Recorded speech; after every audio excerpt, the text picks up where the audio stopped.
Hello, my name is CJ, and welcome to another one of my monthly manga pickup videos, this time for April and May 2017.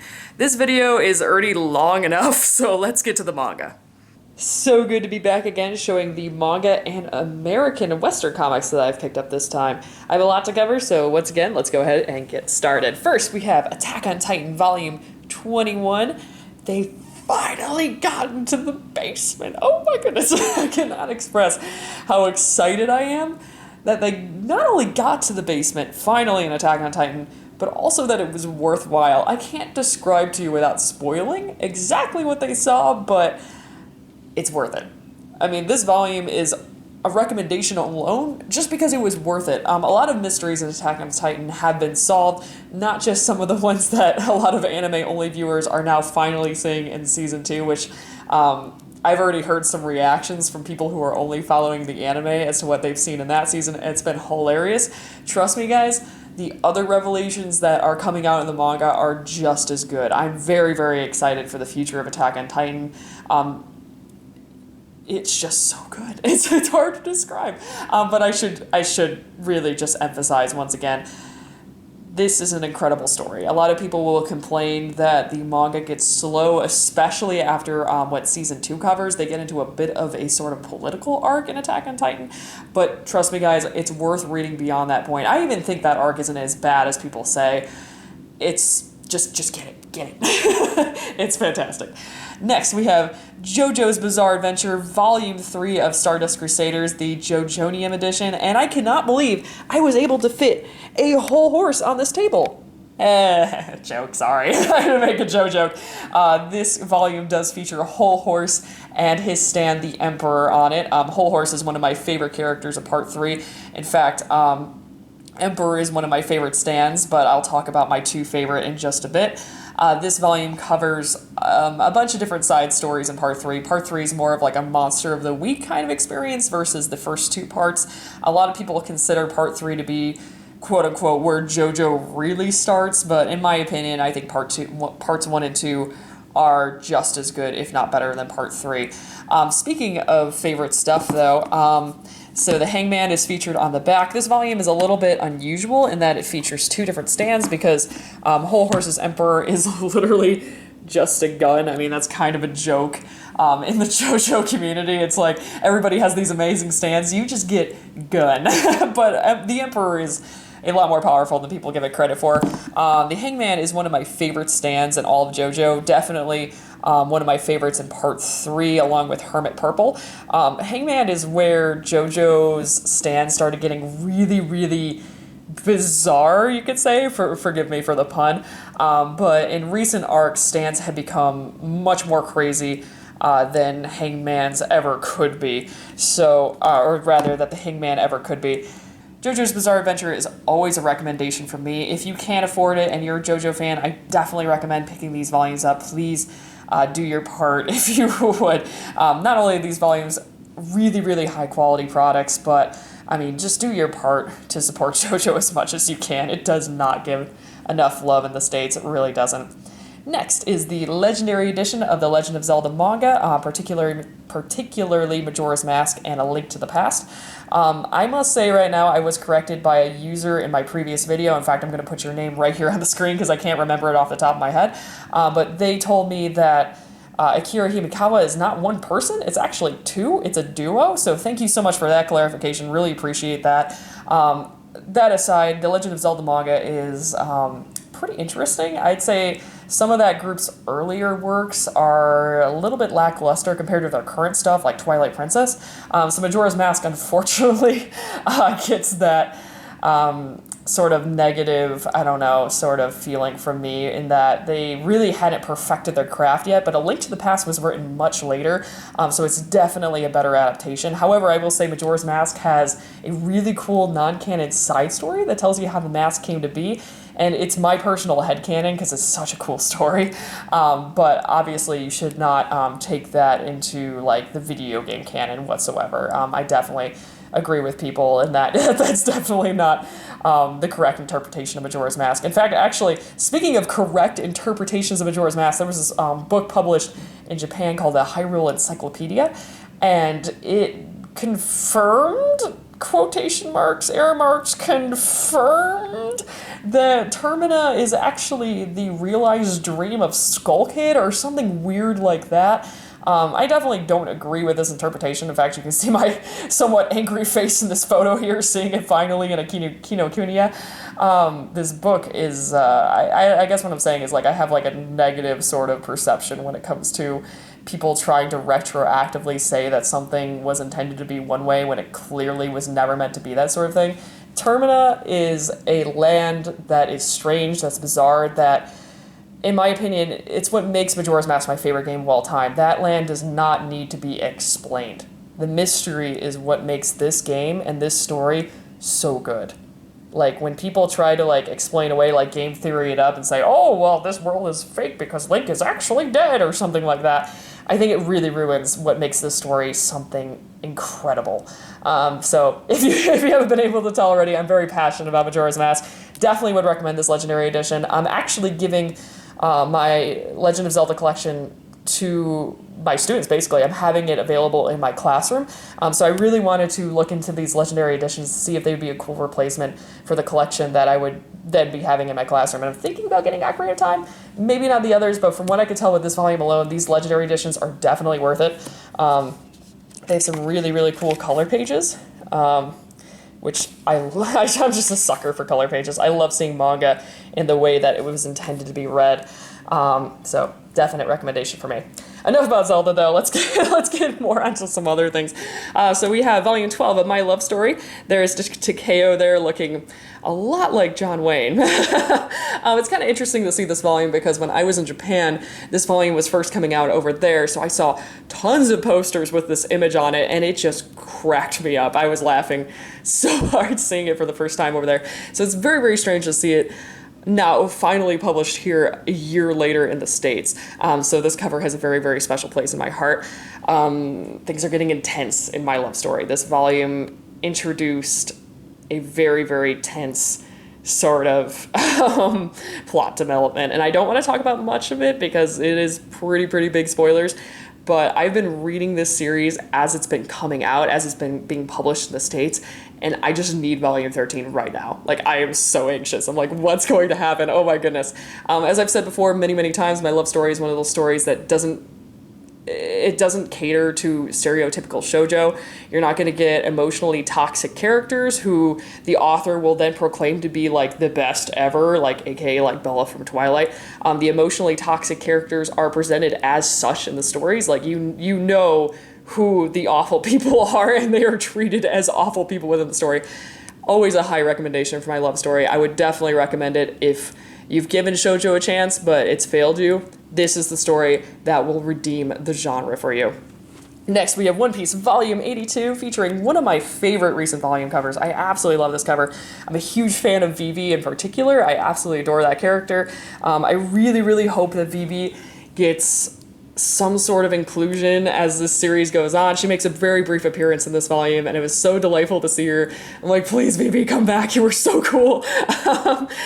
So, yeah, I absolutely adore this volume for very obvious reasons. I also adore it on a personal level because the very last two chapters of this volume came out while I was in Japan. In fact, I actually own the Shonen Jump volumes in which these chapters were first published. So it's very cool to actually be able to talk about them without spoiling things. They are the chapters in which Sanji's siblings and Big Mom first appeared. So it's really cool to be able to read them officially in English for the first time. Whole Cake Island as an arc is incredible. After the awful mess that was Dressrosa, Zoe Island and Whole Cake Island have been just amazing. It's hard to describe the level of quality that's been in One Piece since Oda's actually been able to take a few breaks. Like, Oda doesn't have a regular schedule anymore. He's able to rest, and in my opinion, I don't know if this is for sure, but I'm pretty sure he's getting a lot more time to actually think about his story and where it's going, and it's saving this manga. I just gotta say, it's absolutely saving this manga. One Piece, of course, is always a recommendation. The only reason I would ever turn somebody away from the series is just for that volume count alone. That's tough. And I totally understand someone who is adverse to reading One Piece just for that reason alone. But I'd say it's worth it. I think it's very worth it.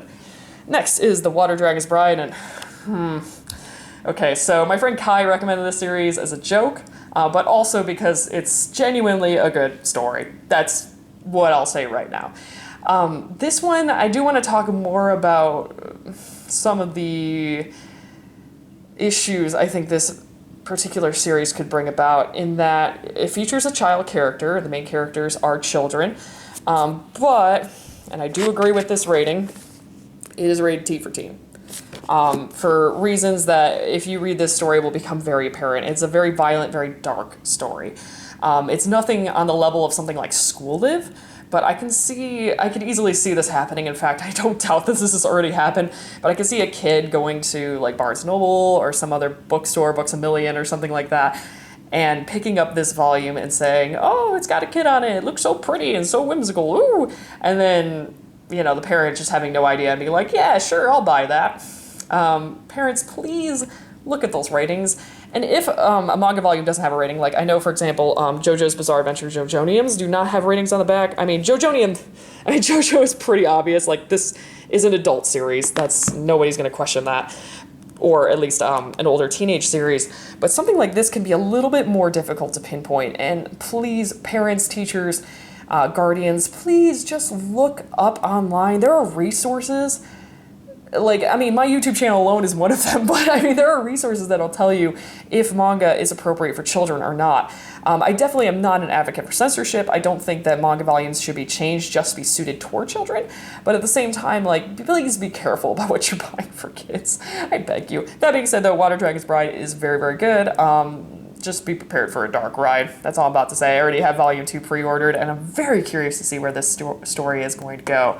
Next is the stuff that I'm going to be including next year in my classroom library. I'm very, very excited to have the opportunity to finally do this, except these video games, of course, but ignore those for now. In fact, I'm actually going to pan around here and show you I have so many books. I need to organize this stuff. A lot of people have been interested in donating books to me, family and friends, and I'm so very grateful. You can see here in this green bag alone, I have so much manga. I've talked about all of these different manga volumes on my channel before. I'm kind of interested in making a video talking about why I would include certain manga in classrooms and why not. Maybe something to consider for the future, but I'm very, very grateful that I have the opportunity to do this. I'm so excited. Most of this stuff includes novels. However, I do have some manga and Western comics here. I'm going to talk more about those, though, right now. So first up, I have Astro City Confession. If you're not familiar with Astro City, it is a very interesting universe. It's not the DC or Marvel universe, but rather it is a fictional universe that serves as sort of a commentary on superhero comics. So, for example, Confession is a commentary on Batman, particularly about Robin. So in Astro City, their Batman is a dark figure called the Confessor, who, like Batman, is a night crawler. I mean, he does his superhero activities at night. He has a Robin character called the Altar Boy. As a Catholic, I must admit, I was somewhat confused and somewhat almost like irritated, because I was like, okay, you're just like adopting these Catholic symbols just to serve the purpose of your own story, but they really, really weave them in I would say a very respectful, very clever way. And I don't want to talk about why, but this author does an incredible job, or rather this collection of different people, because unlike manga, Western comics are usually a collaboration of some sort. So Astro City is great. Definitely recommend checking out some comics from that series. My friend Steve donated this volume in particular, so thank you so much, Steve. Definitely would recommend Astro City, and Confession is a really great place to start. It was definitely my start, and I'm really interested to read more. Next we have volumes 2 and 3 of Magic Knight Ray Earth. Now I already have volume 1 of this particular edition. It's actually one that I've had on me for quite some time, because I would bring manga to different classrooms as it was substitute teaching, but I had to get volumes 2 and 3. As I mentioned in many videos before, Magic Knight Ray Earth has 6 volumes. The first 3 volumes make up part 1, and then obviously the last 3 make up part 2. Part 1 is infinitely better than part 2, so I at least wanted to have part 1 available in my classroom, because it's one of those rare manga from the 90s that was one of those like girl power kind of stories that wasn't cringy. This is very, very natural. The 3 main characters in the story, Hikaru, Umi featured on volume 2, and Fu featured on volume 3, are very likable. You get to know these girls over the course of their journey as they get pulled from their modern world into a fantastical land, which is all too typical of anime these days, particularly Sword Art Online is a popular example. But this series really earns it. It's hard to explain why without spoiling things, but Volume 3, to this day, remains as one of the biggest surprises I've ever experienced in manga. I don't really want to say much aside from that, but even if you're not into quote-unquote girly stories, Magic Knight Re-Earth is an absolute recommendation for me, and I'm super excited to be able to have it in my future classroom. The only problem is that Clamp, as a group of authors, they wrote this series, really likes to have really strange relationships in their story. If you know Cardcaptor Sakura, for example, or you read the manga, you know which relationship I'm talking about in particular that could be problematic for a teacher to have in their classroom. Yeah, I can't have basically any Clamp series aside from Magic Knight Re-Earth in my classroom, and I really think that's a big shame. It's just really disappointing. But I'm really, really excited to have Magic Knight Re-Earth because it's my favorite Clamp series, so didn't really lose too much in that. Next is Persepolis, and I've talked about Persepolis on this channel before. In fact, I got the complete edition. The only problem with the complete edition is that the first half, so this volume right here, talks about Marjane Satrapi's actual real childhood growing up in the Iranian Revolution. This Western comic is absolutely insanely good. I mean, it's just, I would recommend it to anyone, even if you're not a fan of comics. This is incredible.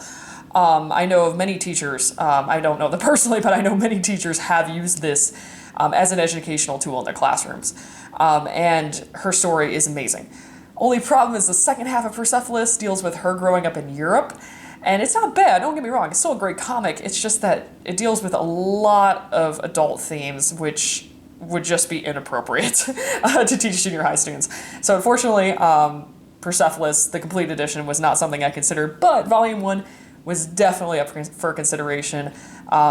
Again, would highly, highly, highly recommend Persepolis. Next, we have Mouse. If you don't know about Mouse and you're a comic fan, what rock have you been hiding under? No, but in all seriousness, Mouse is another incredible work that I just had to have in my classroom. Mouse is the very true story about Art Spiegelman's father, the author of this comic, and his experience in the Holocaust. This is a very interesting comic because it obviously is talking about his father's experiences in the Holocaust, but it also talks about his father's everyday life now as an American citizen. Well, his father passed away many, many years ago, but I mean, when the comic was written, it talked about his present-day life. And something I really like about Mouse is I've taught about the Holocaust before, in particular the Diary of Anne Frank. Mouse depicts its characters as animals. So, for example, Jews are depicted as mice, cats are the Nazis in the story. It's kind of funny because Americans are dogs. I thought that was really interesting. And it's really difficult to teach about the Holocaust to children because you can't show graphic imagery. You can't obviously show images of death to young kids. And Mouse gets around this in a really clever way in that, you know, for example, I can show a mouse being hanged, being gassed, being put through awful, awful punishments and death. And I can do that. That's fine. It's an animal. It's just a cartoon character versus a human being.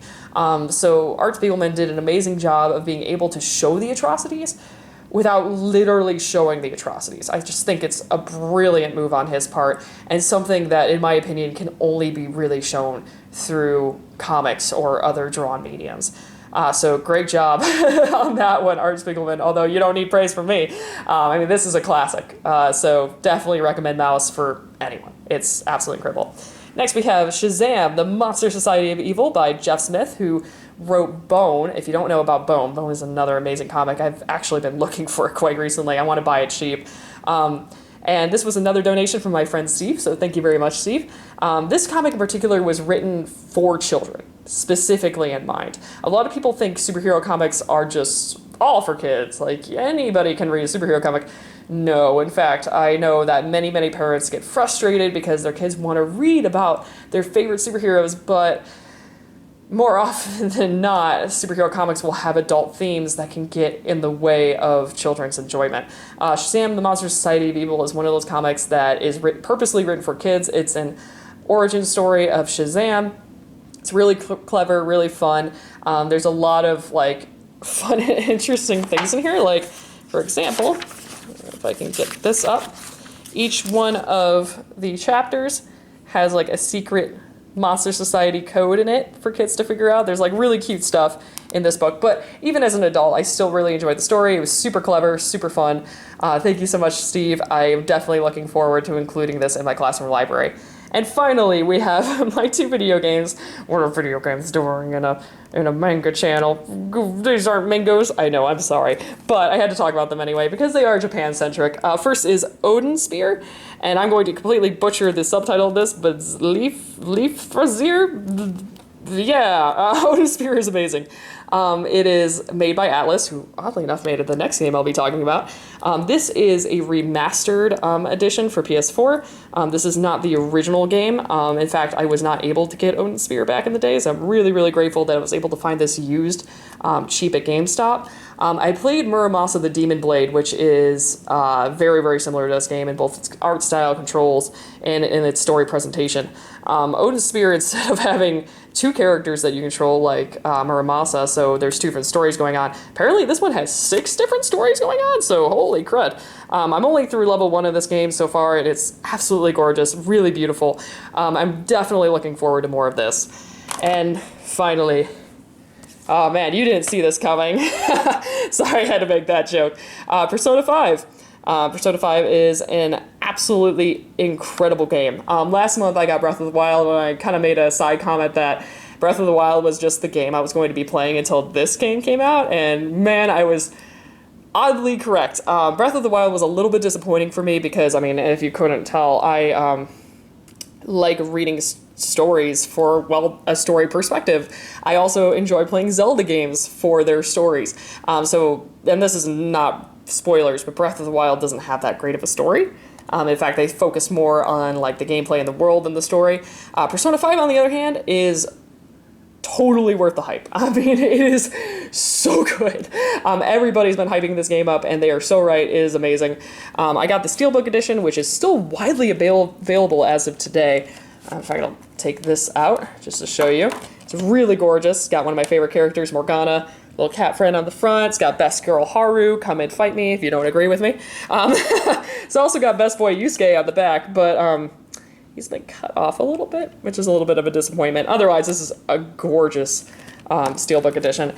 So I just opened this up really quick to show you the inside. I mean, if you're a fan of Persona, this is definitely an edition to get. I mean, it's beautiful. I didn't get the super awesome special fan edition of this game simply because I don't have enough money. I just finished student teaching. I really don't have the cash. Otherwise, I would have gotten it. But this Steelbook edition is a really, really nice edition, nevertheless. Super excited to be able to play Persona 5. I did finish it. It's 100 hours long. And, of course, no spoilers from me. But if you're a fan of JRPGs, this is a must. A must, seriously. Like, go and get this game. It is absolutely worth your time. Thank you once again for watching my video. Really, really appreciate it. Be sure to like and comment down below if you'd like me to read any manga, or if you have collected some manga yourself this month. I love reading what you guys have picked up. It's given me not only great ideas to use for my own channel, but just for cool reading in general. You guys have great taste, seriously. I would also like to thank Alexandria Preeple, or Shadowcat Gamer on Twitter. She did this really cute rendition of me as a sailor soldier. Seriously, that is so adorable, and thank you so much. I think that this might be a sign that I need to do more Sailor Moon videos. Yeah, I should get to that. Once again, thank you so much for watching, and until next time, this is CJ, signing off.